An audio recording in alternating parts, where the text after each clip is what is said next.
seconds.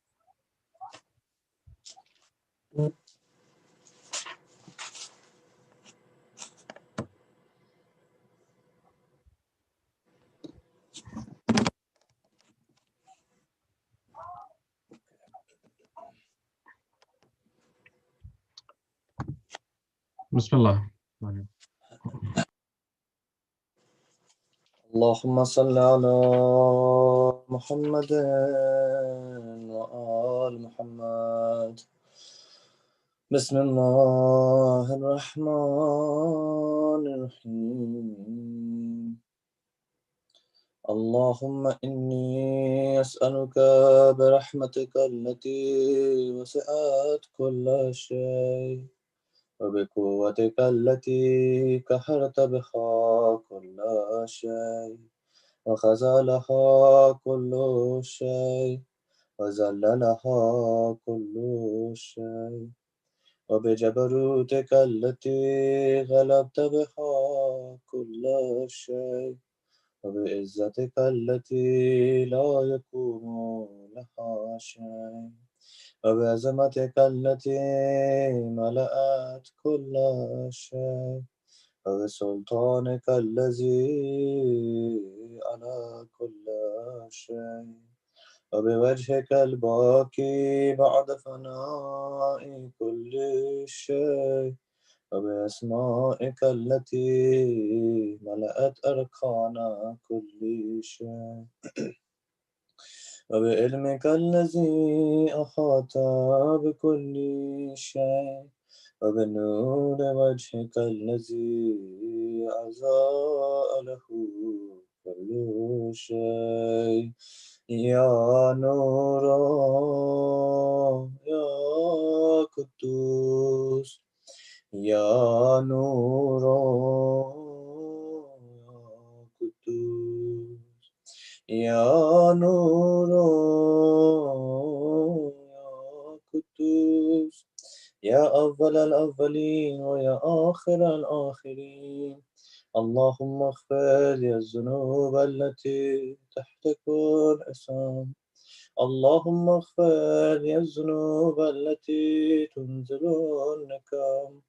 اللهم اغفر لي الذنوب التي تغير النعم. اللهم اغفر لي الذنوب التي تحبس الدعاء. اللهم اغفر لي الذنوب التي تنزل البلاء. اللهم اغفر لكل ذنب أذنبته وكل خطيئة أخطأتها.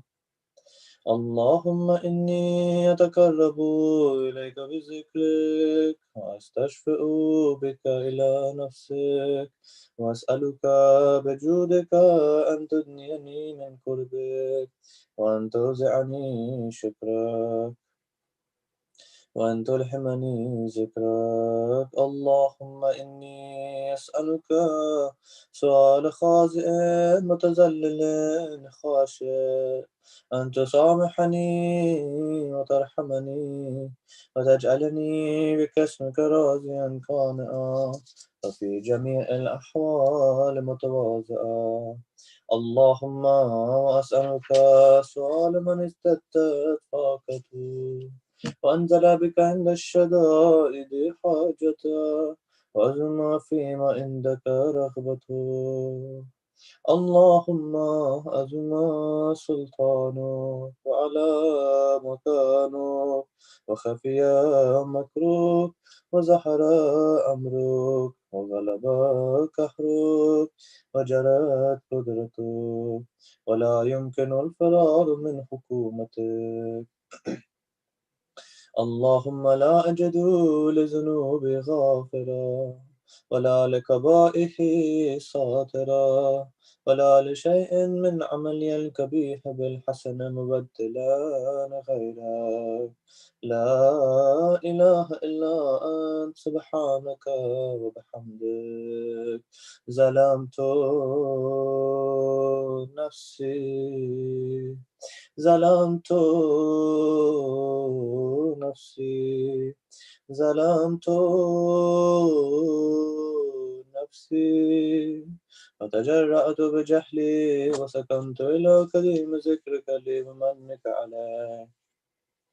اللهم مولاي كم من كبيح سترته وكم من فاضح من البلاء أقلته وكم من إشار وكيته وكم من مقروح دفعته وكم من ثناء جميل لست أحلا له نشرته. اللهم عظم بلائي وأفرط بي سوء حالي وكسرت بي أعمالي وكدأت بي أغلالي وحبسني النفع بؤد أعمالي وخذتني الدنيا بغرورها ونفسي بجنايتها ومثالي يا سيدي فأسألك بعزتك أن لا يحجب عنك دعائي سوء عملي وفعالي ولا تفزحني بخفي ما اطلعت عليك من سري ولا تعاجلني بالعقوبة على ما عملته في خلواتي من سوء فعلي وإساءتي ودوام تفريطي وجهالتي وكسرة شهواتي وغفلتي وكن اللهم بعزتك في كل الأحوال رؤوفا ولي في جميع الأمور أطوفا. إلهي وربي مني خيرك أسأله كشف زري والنزل في أمري. إلهي ومولاي أجريت علي حكما اتبعت فيه هوى نفسي ولم أحترس فيه من تزيين عدوي فغرني بما أحوى وأسأله على ذلك القضاء فتجاوزت بما جرى علي من ذلك بعض حدودك وخالفت بعض أوامرك فلك الحمد علي في جميع ذلك ولا حجة لي فيما جرى علي فيه قضاء ولزمني حكمك وبلاء وقد أتيتك يا إلهي بعد تقصيري وإسرافي على نفسي معتذرا نادما منكسرا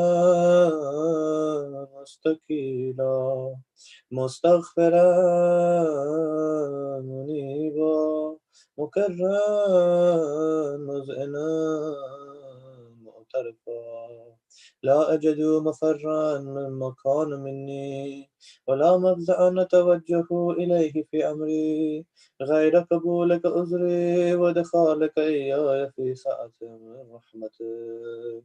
اللهم فاقبل عذري وارحم شدة زري وفكني من شد مساكي.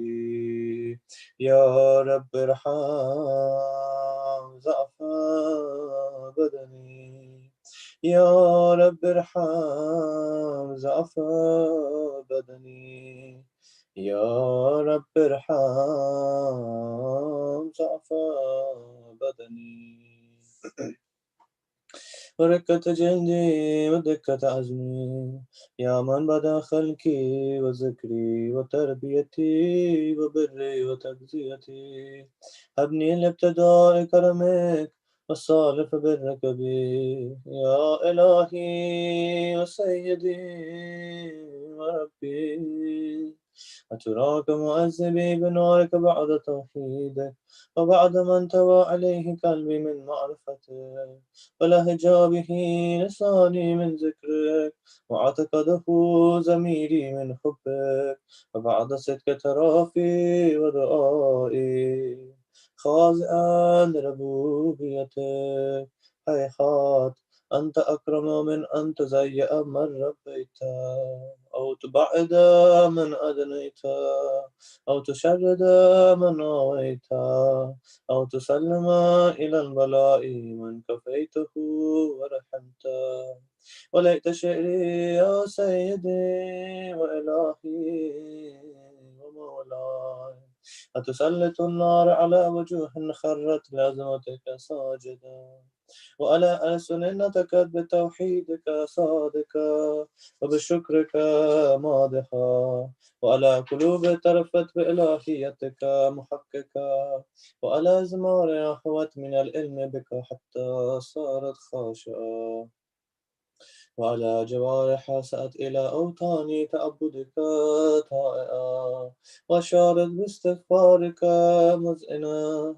ما هكذا الظن بك، ولا أخبرنا بفضلك عنك يا كريم يا رب، يا كريم يا رب، يا كريم يا رب. وأنت تعلم ضعفي قليلا من بلاء الدنيا وعقوباتها، وما يجري فيها من المكاره على أهلها، على أن ذلك بلاء ومكروه قليل مكسور، يسير بقاء، كثير مدته. وكيف احتمالي لبلاء الآخرة وجليل وقوع المكاره فيها، وهو بلاء تطول مدته ويدوم مقامه، ولا يخفف عن أهله، لأنه لا يكون إلا عن غضبك وانتقامك وسخطك، وهذا ما لا تقوم له السماوات والأرض. يا سيدي، فكيف بي وأنا عبدك الضعيف الذليل الحقير المسكين المستكين. يا إلهي وربي وسيدي ومولاي، لأي الأمور إليك أشكو، ولما منها أزج وأبكي، لأليم العذاب وشدته، أم لطول البلاء ومدته، فلئن سيرتني للعقوبات مع أعدائك، وجمعت بيني وبين أهل بلائك، وفرقت بيني وبين أحبائك وأوليائك، فخبني يا إلهي وسيدي ومولاي وربي. صبرت على عذابك، فكيف أصبر على فراقك؟ وحبني صبرت على حر نارك، فكيف أصبر عن النظر إلى كرامتك؟ أم كيف أسكن في النار ورجائي أفواك؟ فبعزتك يا سيدي ومولاي، أقسم صادقا لئن تركتني ناطقا، لأزجن إليك بين أهل هذا الجيج العاملين، ولا أصرخن إليك صراخ المستصرخين، ولا أبكين عليك بكاء الفاقدين، ولا أنادينك أين كنت يا ولي المؤمنين، يا غاية آمال العارفين، يا غياث المستغيثين، يا غياث المستغيثين، يا غياث المستغيثين، يا حبيب قلوب الصادقين ويا إله العالمين، أفتراك سبحانك يا إلهي وبحمدك تسمع فيها صوت عبد مسلم سجن فيها بمخالفته، وذاك طعم عذابها بمعصيته، وهو بين أتباكها بجرمه وجريرته، وهو يزج إليك زجيج معمل لرحمتك، ويناديك بلسان أهل توحيدك، ويتوسل إليك بربوبيتك. يا مولاي، فكيف يبقى في العذاب وهو يرجو ما سلف من حلمك. أم كيف تؤلمه النار وهو يأمل فضلك ورحمتك. أم كيف يحركه لهيبها وأنت تسمع صوته وترى مكانه. أم كيف يشتمل عليه زفيرها وأنت تعلم ضعفا. أم كيف يتكلكل بين أطباقها وأنت تعلم صدقا. أم كيف تزجره زبانيتها وهو يناديك يا ربا. أم كيف يرجو فضلك في إتكه منها فتتركه فيها. هيهات ما ذلك الظن بك ولا المعروف من فضلك ولا مشبه لما أملت به الموحدين من برك وإحسانك. فباليقين أقطع لولا حكمت به من تعذيب جاحديك وكزيت به من إخلاد معانديك. لجعلت النار كلها بردا وسلاما وما كان لأحد فيها مكرا ولا مقاما. لكنك تقدست أسماؤك أقسمت أن تملأها من الكافرين من الجنة والناس أجمعين وأن تخلد فيها المعاندين. وأنت جل ثناؤك كنت مبتدئا وتطولت بالإنعام متكرما. أفمن كان مؤمنا كمن كان فاسقا لا يستوون. إلهي وسيدي فأسألك بالقدرة التي قدرتها وبالكزية التي ختمتها وحكمتها وغلبت من عليه أجريتها. أن تهب لي في هذه الليلة وفي هذه الساعة كل جرم أجرمته وكل ذنب أذنبته وكل قبيح أسررته وكل جهل عملته كتمته أو أعلنته أخفيته أو أظهرته. وكل سيئة أمرت بإثباتها الكرام الكاتبين الذين وكلتهم بحفظ ما يكون مني وجعلتهم شهودا علي مع جوارحي. وكنت أنت الرقيب علي من ورائهم والشاهد لما خفي عنهم. وبرحمتك أخفيت وبفضلك سترت وأن توفر حظي من كل خير أنزلت أو إحسان فضلت أو بر نشرت أو رزق بسطت أو ذنب تغفر أو خطأ تستر. يا ربي يا ربي يا رب يا ربي يا ربي يا رب يا ربي يا ربي يا رب.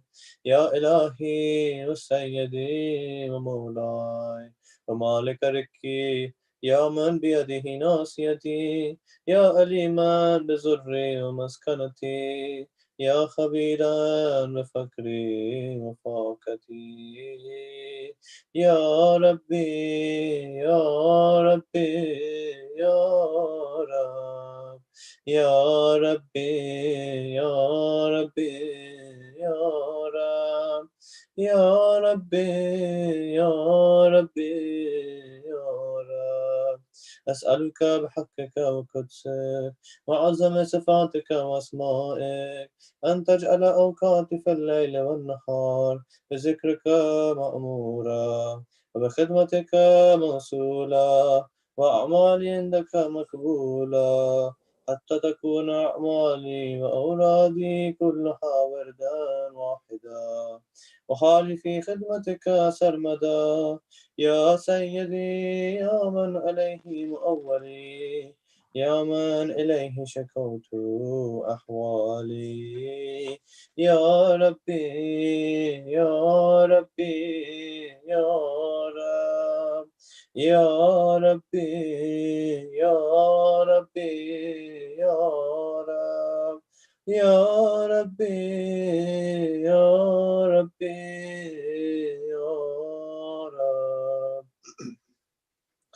قوي على خدمتك جوارحي، واجدد على الأزيمة جوانحي، وهب لي الجد في خشيتك، والدوام في اتصال بخدمتك، حتى أسرح إليك في ميادين السابقين، وأسرع إليك في البارزين، وأشتاق إلى قربك في المشتاقين، وأدنو منك دنو المخلصين، وخافك مخافة الموقنين، واجتمع في جوارك مع المؤمنين.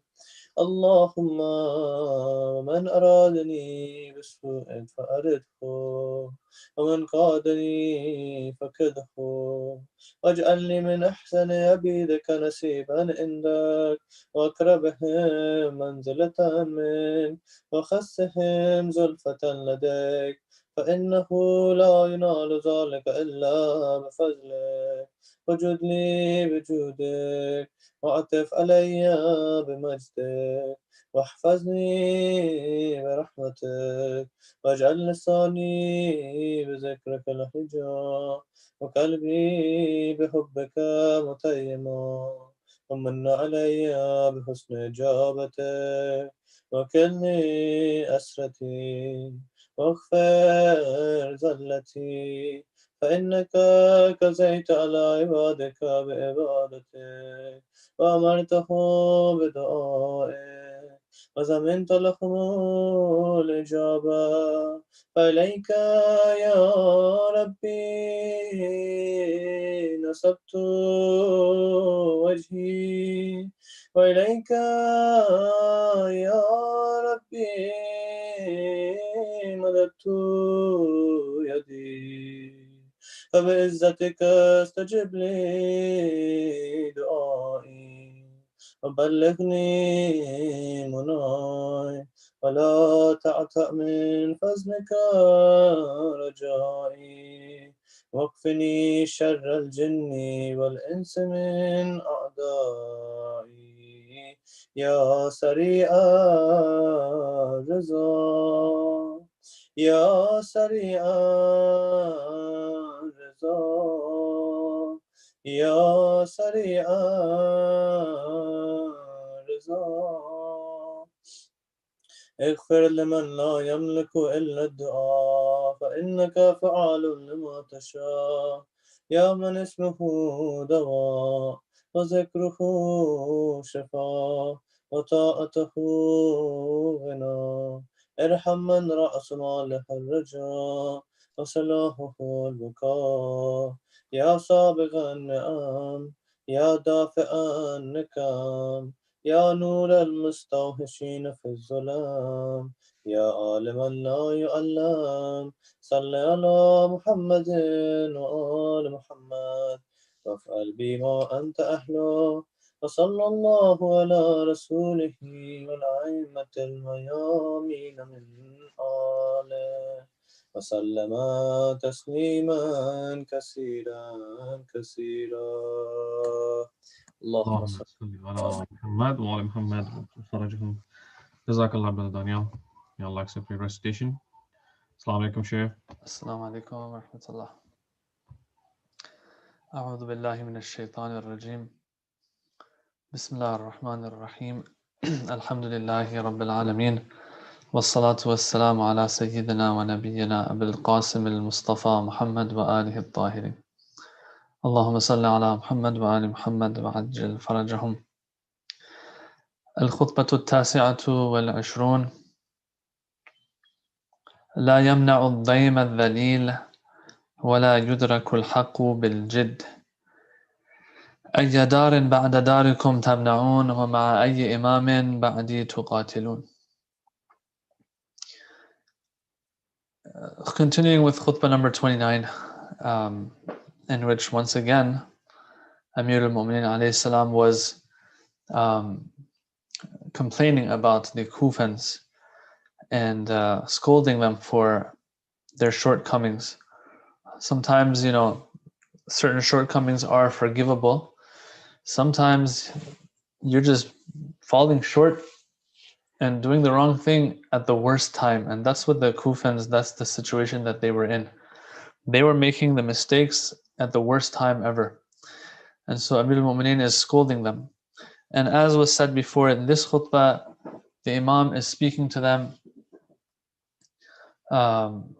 in that time period after the Battle of Nahrawan, before the next battle that he wanted to push for, which was to fight Muawiyah again, but the people of Kufa didn't support him, and so Amir al-Mu'mineen wasn't able to do what he wanted to do, and instead he became shaheed through the strike of Ibn Muljam. Now, here the khutbah continues with the words of Amir al-Mu'mineen alayhi salam. He says, لا يمنع الديم الذليل ولا يدرك الحق إلا بالجد. لا يمنع الديم. الديم means ظلم. Yes. He says, look, people, you all are, you're slacking off, you're being lazy, you're being lowly and dhalil. Yes. And so he says, look, if a person is going to be dhalil, is going to let others push them around, is going to let others make decisions for them and call the shots for them, etc., this person will never be able to keep dhulm away from themselves. At the end of the day, it requires sacrifice. Yes? And if you're not going to make the sacrifice, then you can be ready for dhulm. Now, some people might ask, how do we reconcile this with what we see in the lifetime of other imams, where the imams would tell their people to watch out, to employ taqiyya and utilize it and try to preserve their lives. And I think the times are very different. The times of later imams after Imam Hussein alayhi salam are different than the times of the likes of Amir al-Mu'mineen alayhi salam. Over there, there is no room for compromising. There is no room for taqiyya, let's say. Imam Ali alayhi salam is the Khalifa. He is the one who's calling the shots. And those are very sensitive times and very formative years of the Muslim Ummah's life after the Holy Prophet sallallahu alaihi wasallam. And so Imam Ali alayhi salam wants to make sure that everything falls in place. Everything, I mean, you can say the Muslim Ummah was already behind by 25 years, because that's how long it took for Amir al-Mu'mineen to become Khalifa. So now is a time where he wants everything to click in place as fast as possible, right? And damage control is done. But the problem is that in these times, people want to compromise. And this is not a time to compromise. Yeah. For example, during Imam al-Hadi's time, Imam al-Askari's time, or Imam al-Kadhim's time, etc., here the Imams might have told their people to be more careful, to try to preserve their lives, and so on. But during the time of Amir al-Mu'mineen, you never find Amir al-Mu'mineen ever, I can't recall ever that Amir al-Mu'mineen is speaking to the people about doing taqiyya. You don't find him saying that. And so every time, as we all know in Shi'ism, we have a very dynamic faith and dynamic fiqh, where in every time and place and situation, there is going to be a certain responsibility that is to be carried out by the mu'mineen. So here, during this time, look, the Imam is saying, لا يمنع الضيم الذليل. If you all are not going to get up and be strong about things, then you're going to be dhalil. You're going to be weak, you're going to be small, you're going to be belittled. And people like this will never be able to repel a dhulm from themselves. I mean, Muawiyah is doing his thing, and if you don't do your thing, then you're not going to be able to stop any of the dhulm that comes your way. وَلَا يُدْرَكُ الْحَقُّ إِلَّا بِالْجِدِّ. If there is a right that you have, right? If there is a truth that is to be pursued, it can only be achieved and attained through hard work, بالجد. You cannot, and this is just the rule of this world, this earth, this life that we're in, that you cannot attain things very easily. That which is attained easily usually has little value, and that which is attained, with hardship, then that has more value. For example, I mean, when you look at, I don't know, let's take paintings, for example. Let's take art, okay? If you look at a painting, the more detail it has, the nicer it is, right? It is seldom does it happen that a painting that is very, very, very simple, maybe like 3 or 4 strokes on it, is going to be as famous as a painting that has a lot of detail in it. But the more detail you want in something, and that's just an example, it's just an example, the more detail you want in something, the more work and hard work has to be put in it. Even today, where they say less is more and simple is beautiful, right? Let's take the example of, I don't know, some will say the iPhone, for example. Let's take the iPhone, okay? Very simple, yet very appealing, okay, for a lot of people out there. Even if it has a simple appearance, yeah, a lot of work has been put even into that simple appearance that is appealing to the people. You can have other simple looking phones, yeah, that have less versus more in them, but they won't have as many people interested. It is those simple things, yet the ones that have intricacy within the simplicity, that get the people's attention, and people are interested in buying and consuming. So the point I'm trying to make here is that any form, anything that is going to be, the nicer it's going to be, the more work has to be put in it. Good things don't come without that price tag on them of hard work.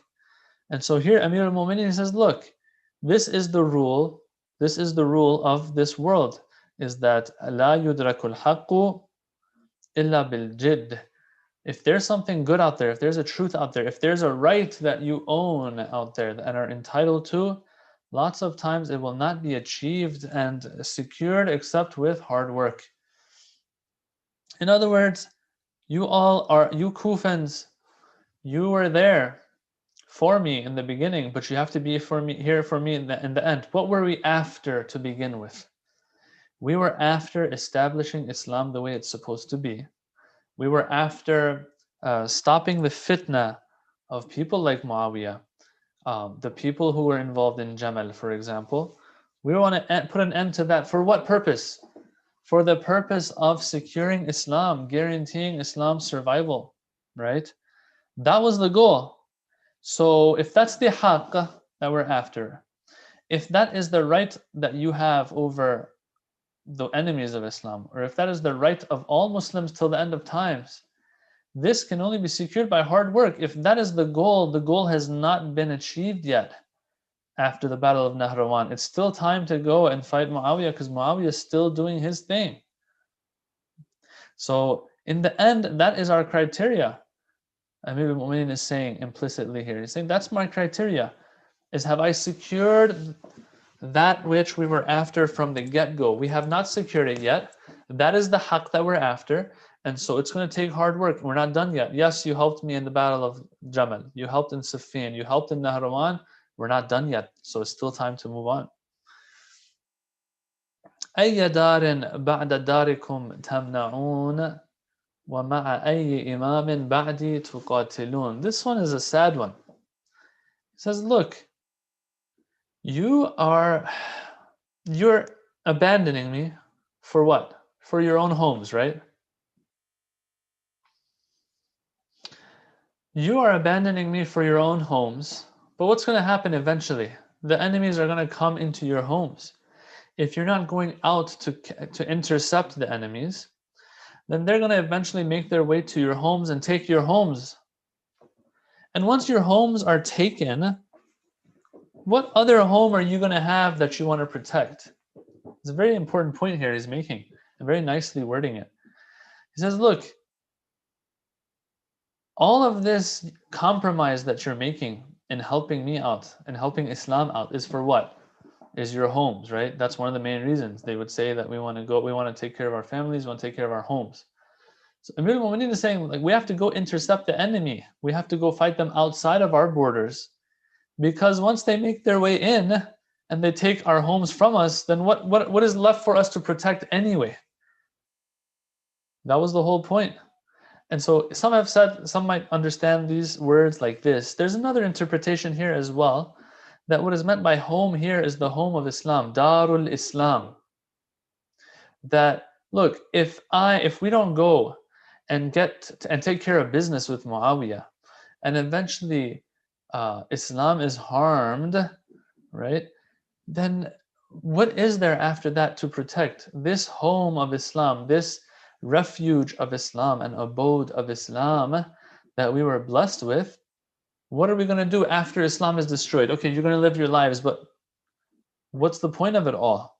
There is no point in life if there's no Islam. Yes? So what is meant here, by according to some, is when he says ayyadarin ba'da darikum, means ayyadarin ba'da daril Islam, after the home of Islam, the lands of Islam that have been lost. Once those are gone, okay, you preserve your life, but for what? You don't have a quote-unquote home anymore, meaning you don't have Islam anymore. You've lost the lands of Islam. Very, very strong and important point Amir al-Mu'mineen makes here. Once again, the words of Amir al-Mu'mineen in this situation and in these circumstances are a little different than, maybe the time of Imam al-Kadhim, Imam al-Hadi alayhi salam, even Imam Ja'far al-Sadiq and Imam al-Baqir alayhi salam. Yes? For them, they were more of education, and they were more of teaching and just making sure to preserve the faith of their followers. But here, Amir al-Mu'mineen is saying, no, armed resistance, fighting back and going, and even offensive, going after Muawiyah. All right, so if you lose Darul Islam, what do you have after that anyway? In other words, what's the point of living anyway? وَمَعَ أَيِّ إِمَامٍ بَعْدِ تُقَاتِلُونَ. Look, what imam and leader are you going to have after me that you're going to fight alongside with? What if you don't help me now and I leave this world, either because I am become shaheed and martyred and lose my life because of lack of support, or if I just die a natural death, whatever it is, if I'm not around anymore, is there anyone else out there that you're hoping and looking forward to fighting alongside? Yeah, that's the question. What do you have hope in? You're trying to, maybe it's because some might say, no, we're waiting right now for the right time, and when the right time comes with the right person, we'll do it. Who after me is better than me? This is your chance. This is the only chance you have, actually. And we see this. I mean, after Imam Ali is martyred and becomes shaheed, the people, they're not too interested to help Imam al-Hasan alayhi salam, who was next in line and is the next greatest after Imam Ali alayhi salam, according to everybody. Yes, this line of Ahlul Bayt, this lineage of Ahlul Bayt after Ali ibn Abi Talib alayhi salam, the next one in line in greatness and honor and respect is Al-Hasan alayhi salam. But we see what happens after Imam Ali becomes shaheed. People aren't interested at all in helping Imam al-Hasan alayhi salam.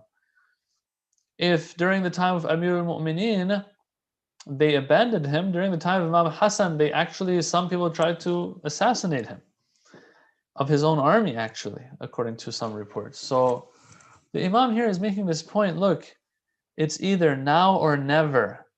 If you don't get the job done now with me, after the Battle of Nahrawan, we go back and try to get Muawiyah, then you're not going to have another opportunity. There will be nothing to defend of any home, and there won't be even an imam to be fighting alongside.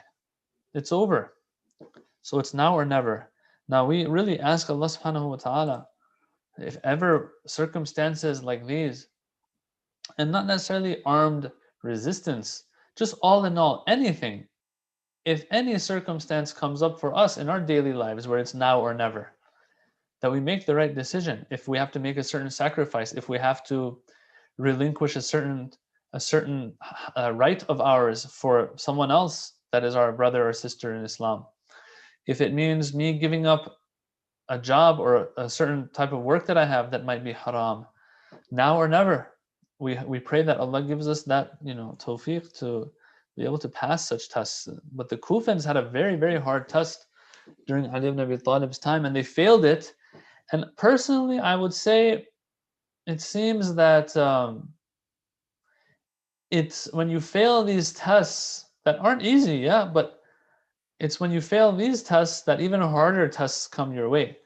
After Imam Ali alayhi salam, the test of fighting alongside Imam Hassan is going to be harder. And then the test of fighting alongside Imam al-Hussein alayhi salam is going to be even harder. Even harder.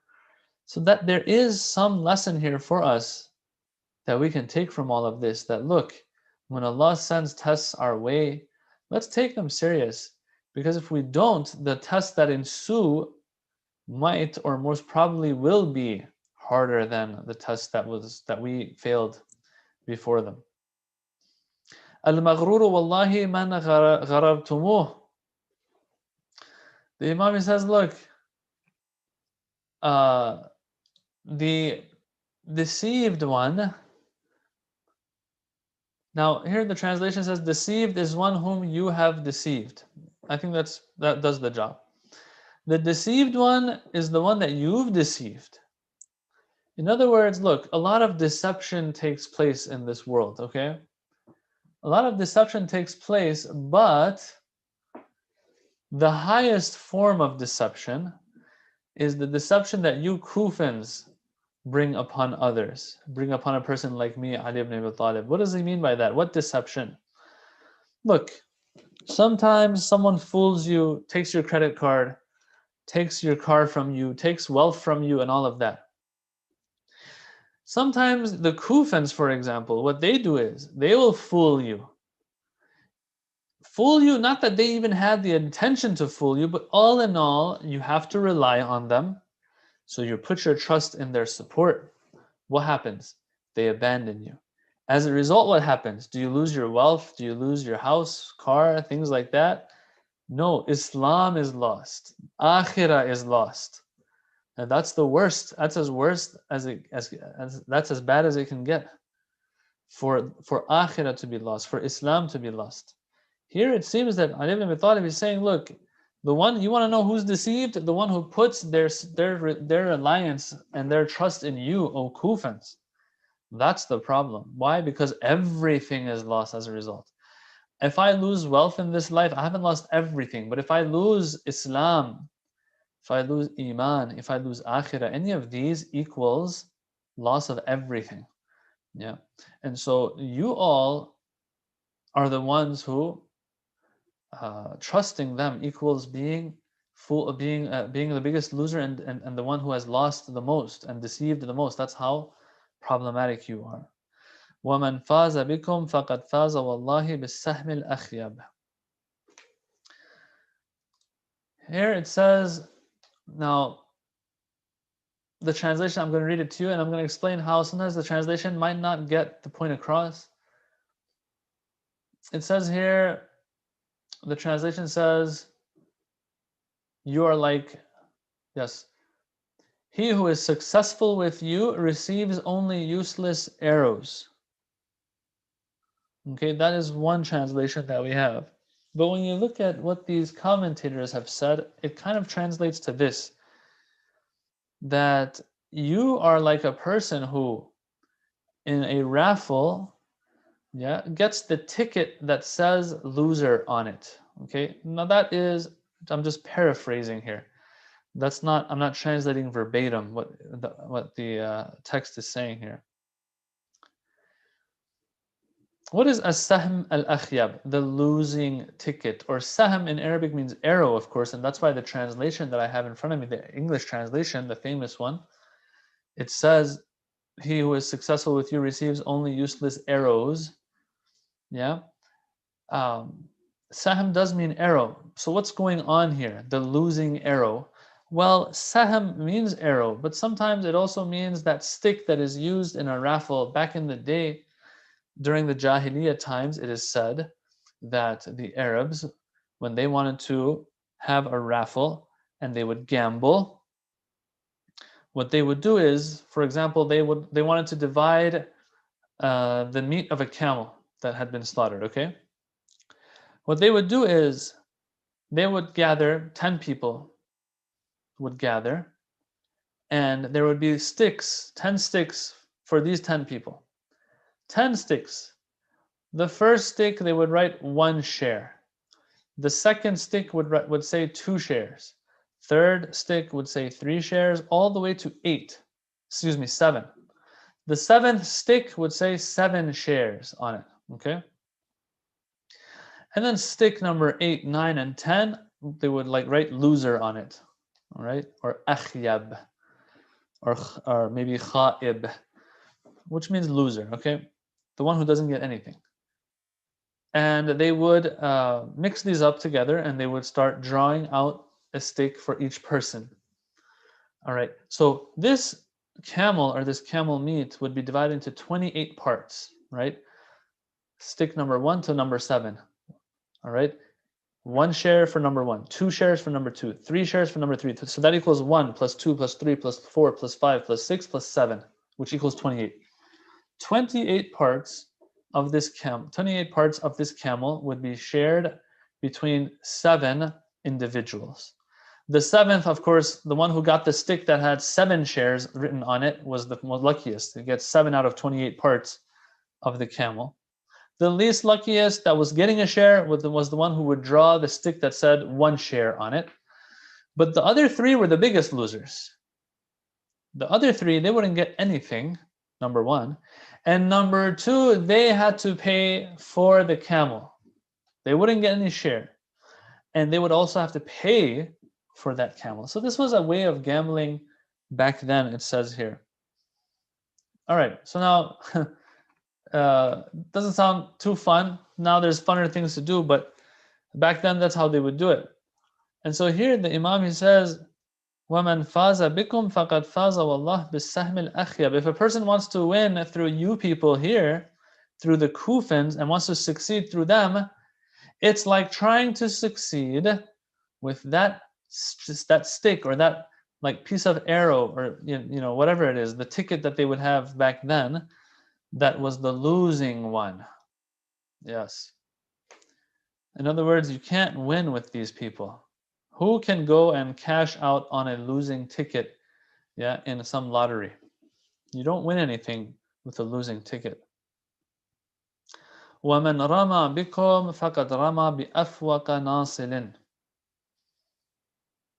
Once again, here the English translation says, let me read it to you. I'm reading the English translation just so you get an idea of how sometimes, it might not get the message across. It says, you are like broken arrows thrown over the enemy. All right, that isn't too bad, but I want to explain this more. You are like broken arrows thrown over the enemy. Makes it sound like the enemy is lying on the ground and we throw arrows on him or something. I think it would have been better if it says, you are like broken arrows that one is trying to shoot at the enemy in battle. I think that would have been better. It gets the message across better. And that's what it's, according to, once again, commentators, it's saying here, that if a person is going to shoot their enemy through you, O Kufans, in other words, if you are the weapon that one is going to be using against their enemy, O Kufans, it's like a person who's shooting arrows, but those arrows are afwaqa nasilin, which means an arrow that doesn't have an arrowhead and doesn't have a knock on the end. That little wedge on the end of the arrow that you want to shoot. Now, that goes into the string of the bow, right? And kind of gets lodged in there so that it doesn't fall off, and so you can shoot it. Okay. Now, those of you who as kids played, with these homemade bows and arrows, you'll kind of know what it's talking about. You remember how hard it was to, shoot that stick that you were using as an arrow, or that shaft that wooden shaft that you had you were using as an arrow, to shoot it when it didn't have a wedge in the back that could go and actually get stuck in the string, right? You pull the string back, and when you would release, the string would shoot forward, but the stick would just stay there. Why? Because the string had come off of the back of the arrow, right? You won't get anywhere like that, trust me, especially if it's a real battle. Right? It's like trying to fight someone that has a gun, that you try to fight them with a squirt gun or something. You know what I'm saying? So the Imam here says, like, trying to fight the enemy with you guys is like trying to shoot the enemy with an arrow, but an arrow that doesn't have an arrowhead and doesn't have the knock on the end. And so even if you're able to shoot that arrow and it actually goes to the target, if it doesn't have an arrowhead to pierce the enemy, then what good is it again? It's not going to do any damage. It's not going to put a dent in the enemy. So here the Imam says, look, that's the type of weapon you are for me. You are people who are no good. Now here some have explained, and I like this explanation, that the Imam is drawing a comparison here between an arrow that has an arrowhead or doesn't have an arrowhead. Yeah, a comparison between that and the Kufans. Why? What's wrong with the Kufans? And why is he comparing them to an arrow without an arrowhead? What are they lacking? Yes, that he compares to the lack of an arrowhead on an arrow. Well, they say that it is the element of iman, strong iman, that doesn't allow you to abandon your imam, doesn't allow you to desert the battlefield when the going gets tough, and so on and so forth. Look, in the end, that which is going to get the job done is the iman of the people. And we've seen that from the beginning and advent of Islam all the way, excuse me,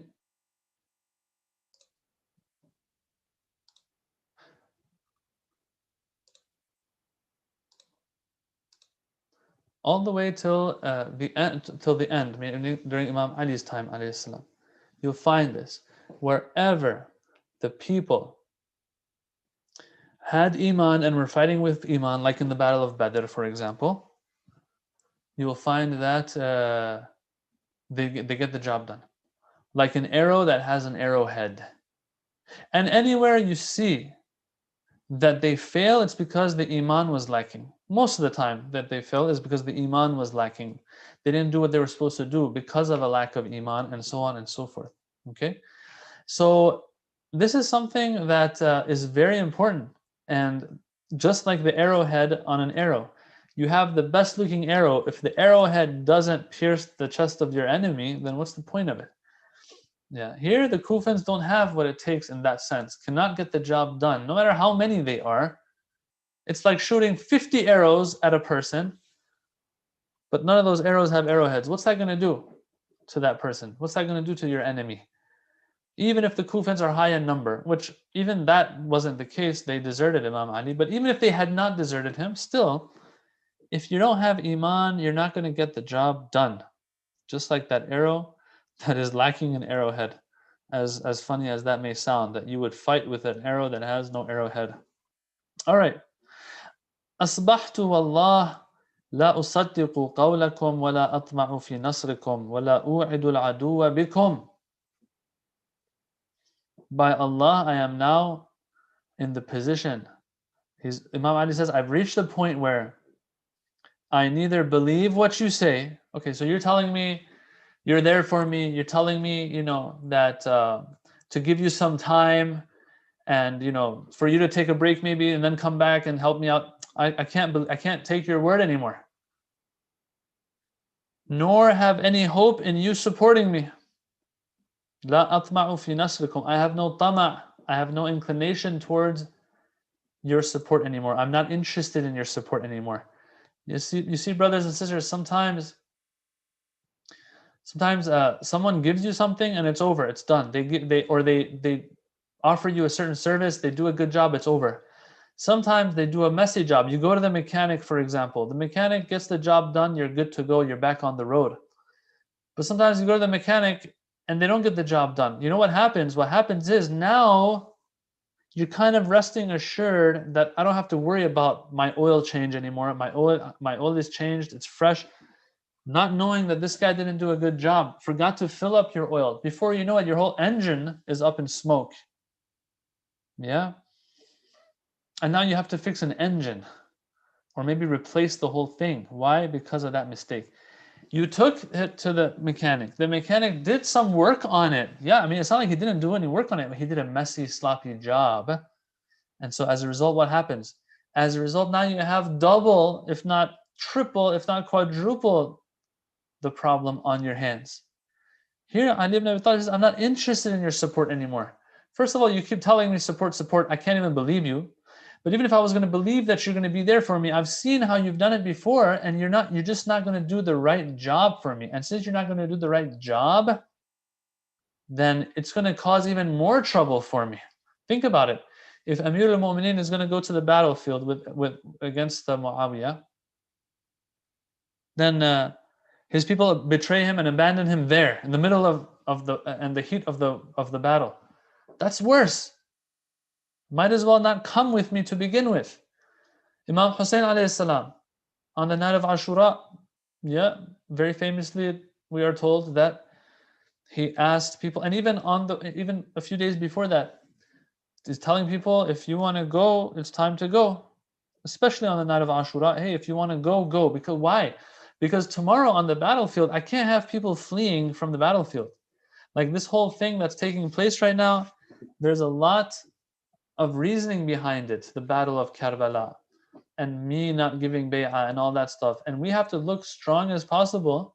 And if I'm going to have people running away on that day, I might as well have them leaving before. All right, so sometimes the best help is to just not help at all. It's unfortunate to say that, and that is not the ideal. Some people, that's just how it is with them. Amir al-Mu'mineen here, he says, I'm not even interested in your help anymore if you're going to do a sloppy job. وَلَا أُوعِدُ الْعَدُوَّ بِكُمْ, nor do I challenge the enemy through you. You know, sometimes, you get into a little fight with somebody, and you tell them about your boys. You tell them about your friends in your neighborhood, and you're like, if you really want to start something, let's go to my neighborhood. You know, that I'll show you what it's all about there. Sometimes that's what it is. You threaten a person because of others that are your part of your, let's say, coalition, part of your team. They are your boys, as they say. All right, so now they're your guys, so to speak. All right, so here Ali ibn Abi Talib says, I don't challenge the enemy with you all anymore. Like saying that, yeah, I have the Kufans. If Muawiyah is going to say, I have the people of Sham to fight against you, I can't tell him, well, I have the Kufans, because now everyone knows what you all are all about.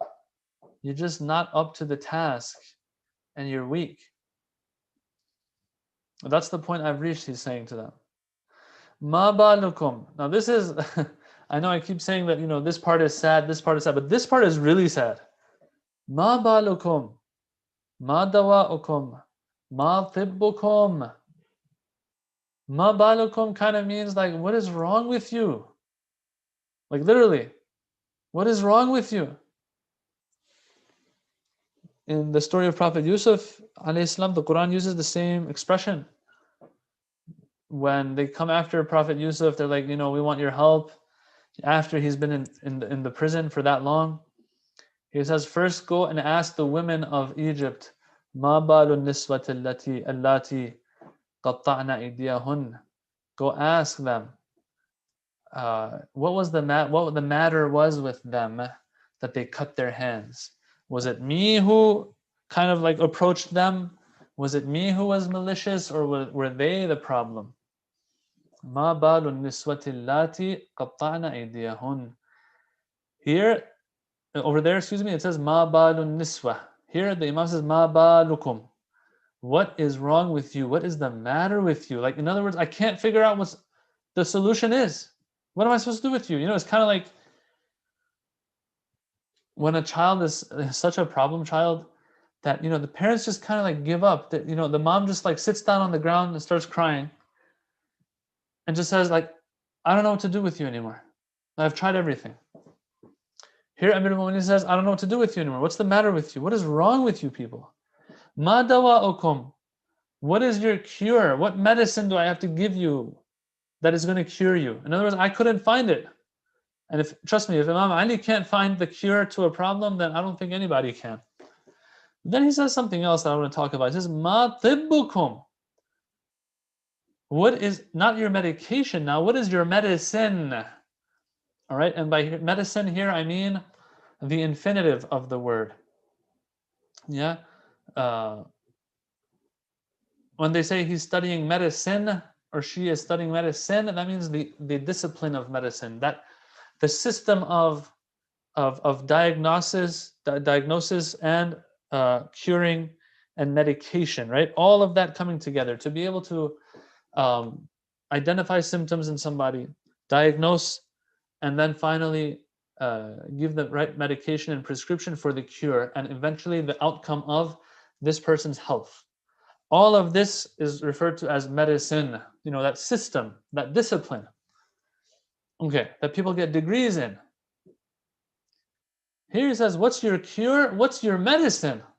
I want to give an example of what is meant here, because look, it might sound like they're the same. What is your medication? And then he says, what is your medicine? Ma dawa'ukum ma tibbukum. Are these two the same? Ma dawa'ukum and ma tibbukum. Ma here means what is. What is your dawa? What is your tib? Are these the same or are they different? If they're the same, why is he repeating himself? And if they are different, what is their difference? It seems that Imam is taking a step even further. Sometimes, yeah, let's take the example of medicine and medical degrees.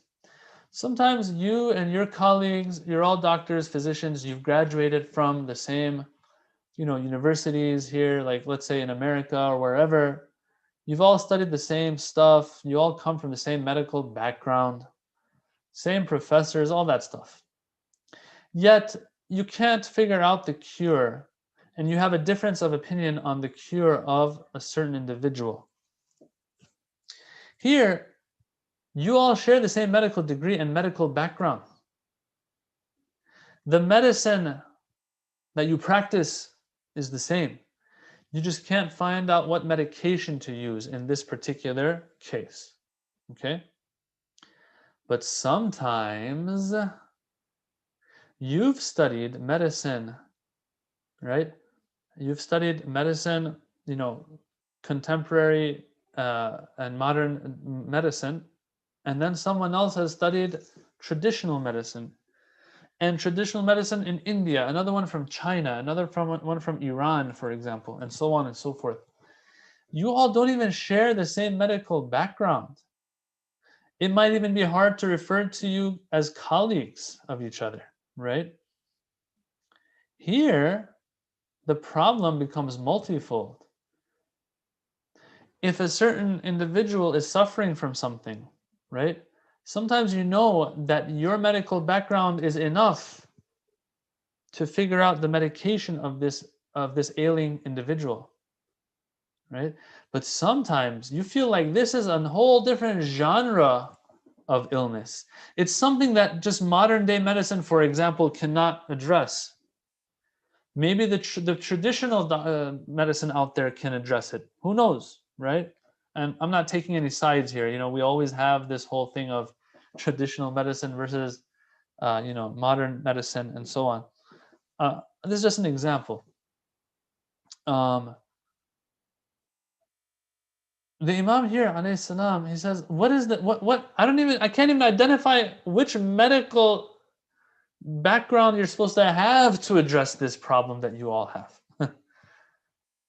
It's not that, okay, we figured out which books we have to go to find the answer and the cure to your problem, right? It's not about that. It's about, we don't even know which books to go to begin with. Yeah. And another example, just to make it even a little easier to understand, right? Sometimes you want to get something done in your computer, right? And you're trying to get something done. You just don't know what to do, and your computer runs Microsoft Windows, right? So you're looking around asking people who are Microsoft Windows experts to figure out the answer to your problem. Sometimes you're going to them And you don't even know. Maybe my problem has nothing to do with Microsoft. My operating system is not even Microsoft. My operating system might be something else even. I don't know anything about computers. If they ask me, okay, what operating system does your computer run? Is it Mac OS or is it Microsoft Windows? What is it? And you're like, I don't even know. All I know is I want to do such and such on my computer and I'm not able to. Give me the answer. They'll say, look, you have to first figure out what operating system you're using, or else we won't be able to give you an answer. Correct? And so here, Ali ibn Abi Talib is saying, you guys are in such bad shape. It's not even about being able to identify your illness and address it from the books of medicine, for example. We don't even know which books of medicine, which medical system, so to speak, we have to even go to figure out your problem. That's how horrible your problem is and how uncurable your problem is. Ma dawa'ukum ma tibbukum. Like we have to go back a step and even figure that out. Why is the Imam saying things like this? The next sentence explains why. Why is the Imam making it sound like there is zero hope? Because it says, Al-qawmu rijalun amthalukum. The ones that you are failing to go against and resist against, are they angels? Are they some monsters? Are they some mutants? Something out of the ordinary? Where I could say, okay, there's a problem here. The fault does not lie in my people. The fault lies and the problem lies in the fact that this is an unfair battle. And there's a clear advantage that the enemy has over us because there's some super humans or some supernatural beings or something. No, he says, look, al-qawm, the people that you're fighting against are rijalun, are men just like you. So the problem isn't there. And so this huge problem is the only place it is located is in you yourselves who are just not getting up to fight them. Like I could understand if they were angels, if they were monsters and beasts, I could understand that. What I can't understand is that they're just normal people like you. And brothers and sisters, it's not that the people of Imam Ali were outnumbered even, like Ashura or something. It's just that these people were getting lazy, and we talked about this before, that it was just that they were just, sticking to the dunya. They weren't interested anymore. Enough is enough. We're burnt out. We're tired, whatever. But now's not the time to be burnt out, people. So that's why the Imam is very emphatically putting the blame on them to the point that you guys have such a problem that it's not curable at all because it's not even a problem. Sometimes you have, brothers and sisters, sometimes you have like a big cut in your body, right? Somewhere. Okay, everyone knows, okay, this is the problem right now. We got to somehow fix this wound. Sometimes a person says, I'm aching from head to toe, but no matter how much they scan this person's body, no matter how many exams they put them through and blood tests they take, nothing shows itself. Okay, this is we don't even know where to start from here. We don't know where to start from here. Versus a person who has a big gash in their body, okay, we know exactly where to go. Here, Amir al-Mu'mineen is like, okay, the problem is that there's nothing wrong with the opposition. The enemy is just normal human beings like you. So like you guys have a problem, but the problem, like, where is it? I don't know, where are we supposed to start from? That's how horrible you are. قولا بغير علم وغفلة من غير ورع وطمعا في غير حق. This is the problem though, yeah? That you all are talk, قولا. You all are talk. And is all talk bad? No, not all talk is bad. But your talk is talk that stems from what? Stems from lack of knowledge. Right? You speak, you talk a lot, but there's a lack of conviction within you. Now, either because you don't believe in what you're saying, there's a weak faith in what you're saying, and it's all on your tongue. It's either that, or because you speak about Islam, but you don't even know the conditions of Islam, and what Islam is all about, whatever it is, you're all taught. In other words, some talk, but their talk stems from knowledge and conviction. That's okay, that's good. But if it stems from lack of it, that's a problem. And this is what you have. قَوْلًا بِغَيْرِ عِلْم. Number one. You also suffer from غَفْلَةً مِنْ غَيْرِ وَرَعٍ. Heedlessness, غَفْلَة, carelessness. But a carelessness or a heedlessness that stems from lack of piety. In other words, if it was coming from piety itself, it would be good. Sometimes, yes, you're heedless. You do a lot of good things in this life. You live this life, but you are, heedless of a lot of the glamours and pleasures of this life. And you're just taking care of your life so that you can have a prosperous afterlife. So you are heedless of a lot of the good stuff that's out there. But you're like, you know what? I have everything that I need. I'm living a normal, average, above average life. That's enough to secure my akhirah. Let me just take care of this simple life that I have. So you're heedless to all the good stuff out there. This stems from piety. But sometimes you're heedless. And you're heedless of what? You're heedless of your akhirah. And that stems from lack of piety. That is a problem, and that's what you have. Now, either you're heedless of your akhirah or even affairs in this dunya that have to do with your deen and religiosity. Defending Islam, for example. All of this is unacceptable. It stems from lack of piety. And so this is number two problem that you have. So one, قَوْلًا بِغَيْرِ عِلْمٍ. Two, غَفْلَةً مِنْ غَيْرِ وَرَعٍ. Three, طَمَعًا فِي غَيْرِ حَقٍ. You have this inclination and this obsession towards things, but it is في غير حق. Sometimes you have an obsession, but that obsession is for the haqq. You're after something, but you're after it because it's haqq. And sometimes no, you're after something because and as a result of there being no haqq in it. Or you're after something while you know there's no haqq in it.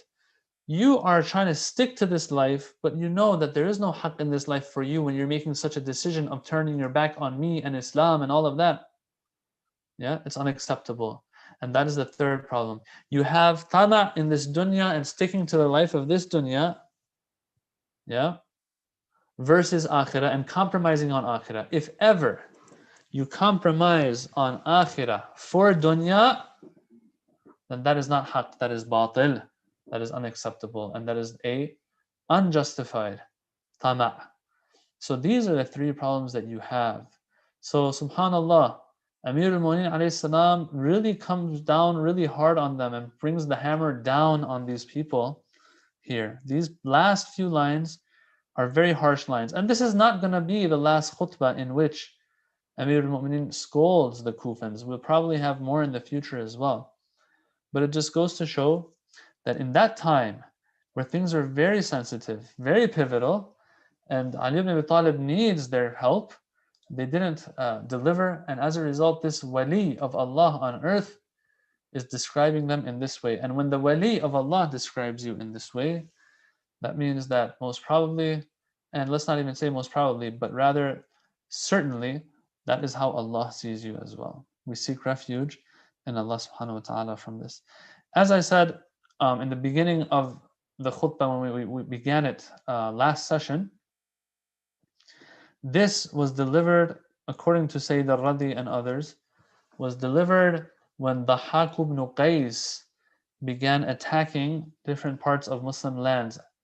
We've had different people, and we've talked about different people now who did such. People like the Dhahhak ibn Qais, Busr bin Abi Artat, or Sufyan bin Auf al-Ghamidi, that were covered in khutbahs 27 and 25. We're in khutbah 29 right now. Dhahhak, I could say, or you can say, is one of the worst. And I think in our next session, I will dedicate that session just to cover this Dhahhak, this individual. That part of history is interesting, of Dhahhak ibn Qais during the time of the first, second, and third Khalifa, and then onwards to Muawiyah, and then after Muawiyah's death, after Yazid's death, and during the time of the Marwanites, or namely and specifically Marwan himself. We'll talk about that inshallah hopefully, if I decide to do such in our next session. Walhamdulillahi Rabbil Alameen. And Assalamu alaikum to all of those who have joined us tonight. Sister Zainab, um, and Brother Khurshid, who also said salam, and Brother Farid, who said salam. Yes, and if we can do dua, the brothers and sisters, I mean, these days we hear more and more of the different cases, even in our community, of positive COVID tests that people are coming with. So, inshallah, Allah gives good health and restores health to these individuals. And inshallah, nothing serious happens. Walhamdulillah. Wassalamu alaikum wa rahmatullahi wa barakatuh.